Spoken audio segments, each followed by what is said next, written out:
So it failed. Now my project will be delayed. But what can I do? I cannot know the future. Actually, there is a way to look into your project future. It's called risk management.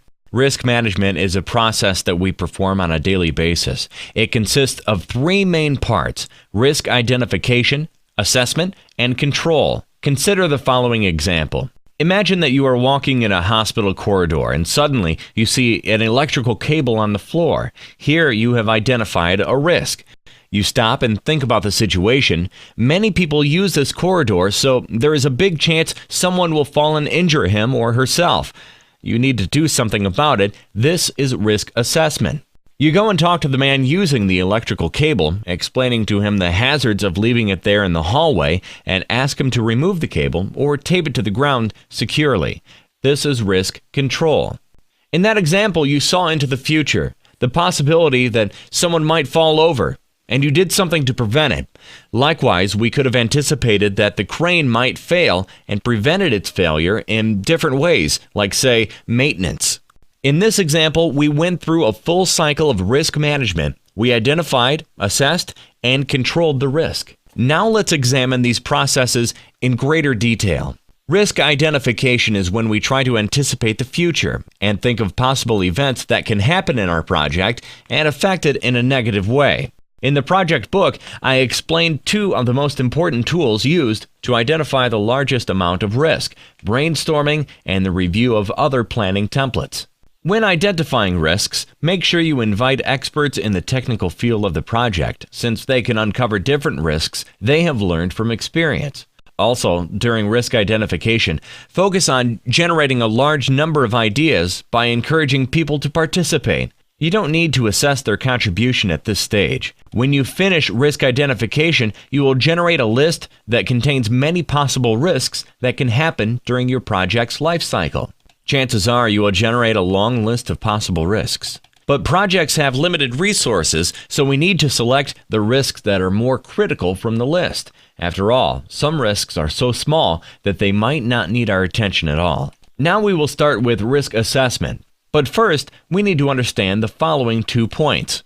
First, the risk formula. Basically, it says that risk depends on 2 factors: the chance of the event happening and its severity. So in the first example, the risk of a person tripping on the electrical cable is a combination of the chance that someone will walk in the corridor and trip on the cable and how big the injury will be. The formula will help you see basic components of risk and thus understand them and be more confident and objective when analyzing them.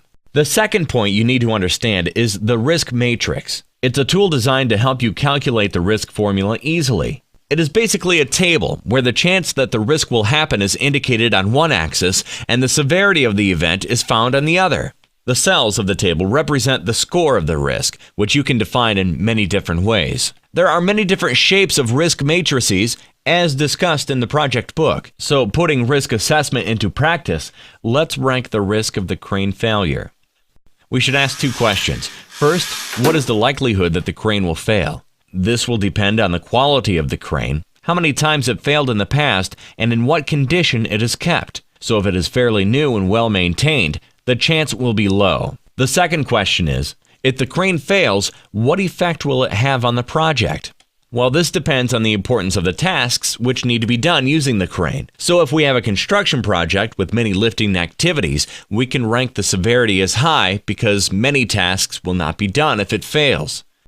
Important: risk management in projects will most likely demand the use of resources and may consume some of the project budget. We don't want to respond to risks that are highly unlikely to happen or have very small effects, so make sure you conduct proper risk ranking. This can be accomplished by justifying why you have given a particular score to a specific risk component. This will differentiate risk management from just arbitrary guessing.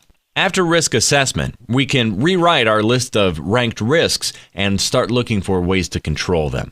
Controlling risks should be a fun exercise because you have the opportunity to be creative and select among different tools to control risks. There are 4 main tools for risk control. Can we eliminate the risk? We can do so by making it impossible to happen or ensuring that it will have no effect on the project. We can also opt to reduce the risk by decreasing its chance of happening or its severity. We can also transfer risks to others who can better deal with it for a fee.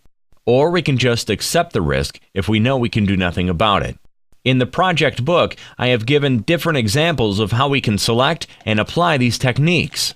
Selecting a controlling strategy will depend on many factors, like the score of the risk, the importance of the project, and our ability to actually implement the control option. Okay, enough with the negative things for now. Life is fair, and if you must expect risks to be present in your project, you can also expect some opportunities. Opportunities are unexpected good things that can happen to your project. One would be finishing some tasks earlier than planned and reducing the cost of performing others. Similar, but opposite to identifying risks, project managers should also be able to identify opportunities, rank them, and try to get them to happen as much as possible. Risk management is a beautiful thing. It can act as a magnet and pull the different components of your project together, so make sure you apply it in your projects.